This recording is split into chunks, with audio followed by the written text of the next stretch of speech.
Goeien en welkom bij het Politbureau, het wekelijkse politieke programma van Omroep Friesland. En dus gast is van Joen Affine Fokkens, is fractievoorzitter van de VVD in Provinciale Staten.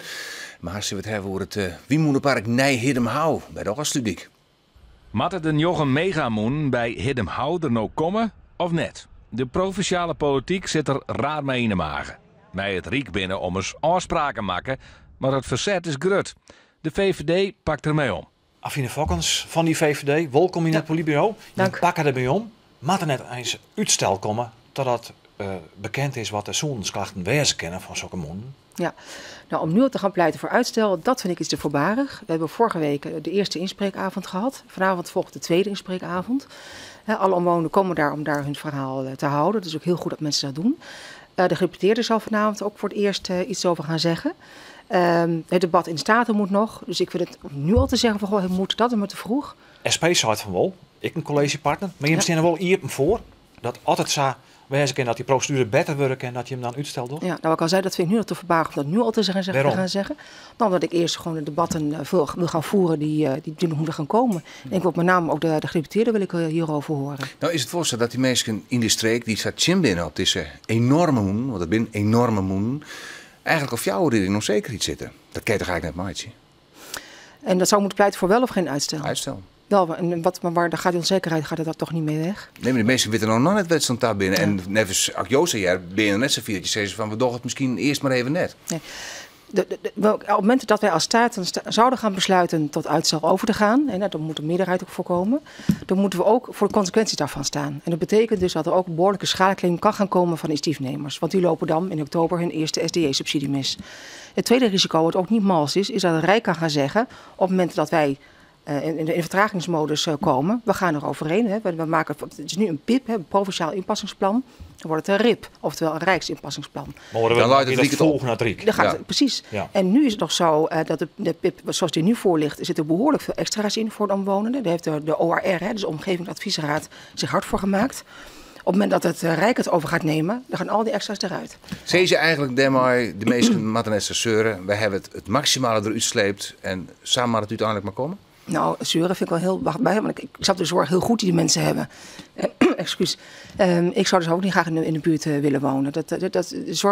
Ik zou niet willen zeggen dat ik het zeuren vind, absoluut niet. Het belangrijkste argument wat ze hebben is van dat je houdt zoensklachten, duizeligiet, eersoezen, klachten worden zelfs wel neemt. Dat maakt je dan toch goed onderzoeken voordat je zegt van de bezetter daar die Jochen Wiemoen. Ja. Maar let wel, de Raad van State, dat is het hoogste bestuursrecht in het land, heeft dit jaar al 3 keer geoordeeld in soortgelijke casussen dat er geen sprake van is. Dat er vooralsnog geen aanleiding is om aan te nemen dat er een relatie bestaat tussen gezondheidsklachten en aanwezigheid van hoge dat snap ik, hormonen. maar je zei ze zelf al, ik zou er net graag bij je willen. Dat wil je horen dus wollen van? Nee, maar de reden dat ik zelf niet zou willen wonen heeft puur...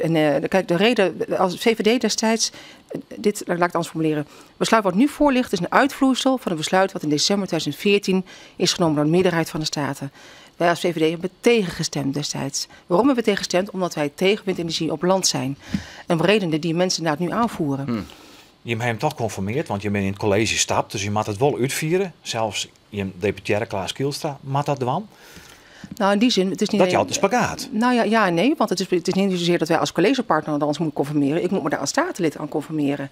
Het zou natuurlijk heel raar zijn dat besluiten die in de vorige periode zijn genomen, maar dit college kan gaan zeggen, ja weet je, dat gaan we even ongedaan maken. Dan ben je als overheid natuurlijk geen knip voor de neus waard. Voortschrijdend inzicht. Je zei ze zelf al, ik zou er net wijn je willen. Je wilt de oren wollen ontwaan. Althans, je wil net eerst een ziekje wat de seizoensklachten eventueel wijzen kennen. Dat klopt net helemaal voor mijn gevoel. Nee, maar goed, kijk, de reden nogmaals dat ik niet zou willen wonen is omdat ik als VVD zijn wij tegen windenergie op land. Dat waren we en dat zijn we en dat blijven we. Ja. Dat is de reden. Maar je jou ook in uitvoering on die stelling, on dat standpunt. Ja, maar welke ruimte hebben wij dan nu nog? Er is door de Staten, exclusief de VVD, in meerderheid besloten in december 2014 dat die modus zou moeten gaan komen. Vervolgens heeft dit college gezegd, oké, dan moeten we daar uitvoering aan gaan geven. Dus inderdaad onze gedeputeerden die daar hand en voet moeten aan gaan geven. Op het moment dat die PIP is gaan spelen, de provinciaal inpassingsplan, is gevraagd van nou, welke partijen willen dit gaan realiseren. Er waren 2 partijen, onder andere de initiatiefnemers en een andere. Nou, die andere zijn het niet geworden omdat de omgeving dat zelf niet wilde. Vervolgens is de Staat opnieuw gevraagd, kunt u instemmen met dit scenario? Oftewel, Uiteindelijk 9 molens. Dat hebben ze die, maar je kan nou toch zeggen inderdaad dat voortschrijdend inzicht. Je als VVD zeggen ze net op belang. Je kan nou 2 plannen bij elkaar pakken. Zeggen ze van, er komt een wienpark in de Iselmar, 316 megawatt. Daardoor deze 26 tot 42 megawatt die bij de Kop van de Oosten die komen moesten, die doen we er gewoon bij. In het wetter heb je niet een les van, liever toch die totale 430 een hele megawatt. Dan ben je klaar. Dat is maar zeer de vraag. En ook nogmaals daarvoor geldt, de besluit is in december al genomen dat 316 in de IJsselmeer moet komen, 30 of 36 megawatt op de Kop van de Afsluitdijk, 160 bestaand. En let wel, ook voor die 160 de solitaire molens die we al hebben in Friesland, die zullen binnen nu in een paar jaar ook gesaneerd moeten gaan worden. Dus wil je überhaupt je taakstelling gaan halen van 35,5, dan heb je überhaupt helemaal geen reserve. Maar het is een gevoelig punt. Hè? Je moet een taakstelling hebben. Ja. Aan de ene kant wil je mensen dwingen bij de Kop van de Oosterdijk dat er een park komt van die grote wiemoenen van meer dan 200 meter hoog. Aan de andere kant zie je bij de dwarsmoenen van Reduzem, die willen de mensen daar vernijden, is een enorm soort draagvlak voor. Dat moet je dan maar net van je als steden en als het valt net u te lezen. Nou ja, dat valt het wel. Want het ene besluit staat los van het andere besluit. Het besluit van dit college om te gaan zeggen, wij willen niet meer dat solitaire molens à la Reduzem worden opgehoogd. Dat willen wij niet vanwege de verrommeling van het landschap. We hebben net, Lonely Planet heeft gezegd, Friesland op de 3e plek, dat is fantastisch. Het heeft deels te maken met het mooie landschap wat we hier hebben. Dat willen we graag behouden. Op het moment dat je al die solitaire molens gaat toestaan om maar meer weer de lucht in te gaan.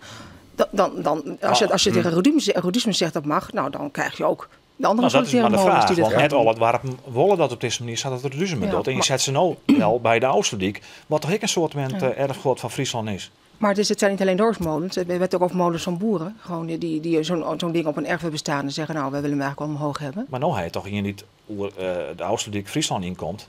Het is toch het visitekaartje van Friesland. Dat klopt. Maar goed, met alle respect, dan zou het misschien toch bij de mensen moeten zijn die in december voor hebben gestemd. Maar jou verdedig je nou eigenlijk iets waar je het eigenlijk net mee eens bent als VVD? Nee. Dat is toch raar? Nee, dat is helemaal nee. Wat ik probeer uit te leggen is, wij hebben nogmaals tegen het besluit gestemd in december. En je bent nog altijd Jim? Ja, nog steeds. Ja, dus dan verdedig je iets wat je weet je Jim binnen. Nee, ik heb me neer te leggen als bij een meerderheid van een democratisch genomen besluit. Wat ik daar ook van vind. Je neemt het net voor het besluit op? Nee, maar hoe zou ik dat moeten doen? Dan nogmaals, er is een besluit genomen. Het zou toch heel raar zijn als ze nu in één keer gaan zeggen, ja, dat besluit dat is mij niet wel gevallig. Dus dan ga ik daar... Nou, het is net alleen nog jou net wel gevallig. Het is iets wat de hele streek in opstand komt. De gemeente Zuidwest-Friesland komt het in opstand. Al het dwarsbelangen binnen u dat de Oelis stapt. Er is geen enkel draagvlak in een provincie. Met Nierskip en draagvlak zou belangrijk zijn. Dat moet je zeggen, dan is uitstel toch het beste wat je dwang kennen. Totdat je een plan hebt wat wel bij dat landschap past. Maar goed, dan ga je over tot uitstel en dan komt er een schadeclaim aan. De Raad van State die gaat eroverheen. Die zal gaan zeggen, op oneigenlijke gronden dan ga je nou over tot uitstel. Want 3 zaken, nogmaals, dit jaar in soortgelijke casussen heeft de Raad van State al geoordeeld. Nogmaals, het is het hoogste bestuursrecht in het land wat we hebben. Heeft gezegd, het speelt niet. En als het zou blijken dat die rapporten er zouden zijn. Dan nogmaals, dat moeten we vanavond opnieuw gaan horen. En ook nog, we hebben nog 2 weken te gaan naar het Statendebat. Ik heb nog geen rapport gezien.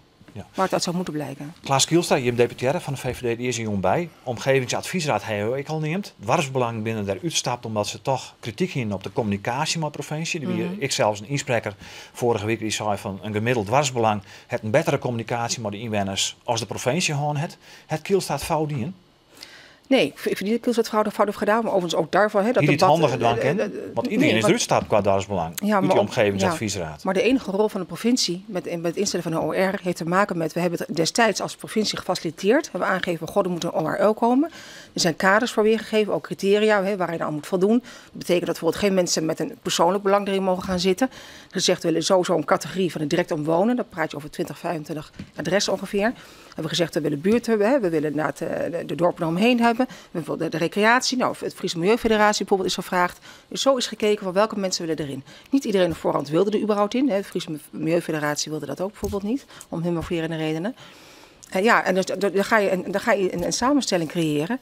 En de OR die moet voor ons het werk doen, niet wij als provincie. Zoals Jen, hoe jong die tweede hark zit geen cel. Dit eerst even Jen, nou, hoe is cartoonist Gerke van Beek zucht naar Affine Fokkens, de VVD, en het Wiemoenenpark wat er bij de Kop van de Oosterdijk komen moet.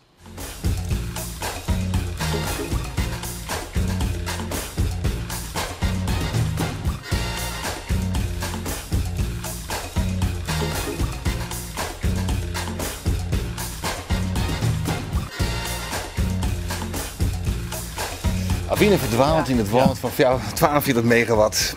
Leuk. Krijg je het ook aan de Wienwaard.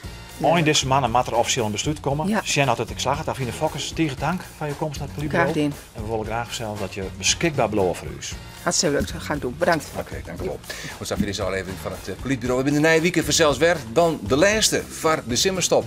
Bedankt voor het zien. Nog een hele mooie jongen.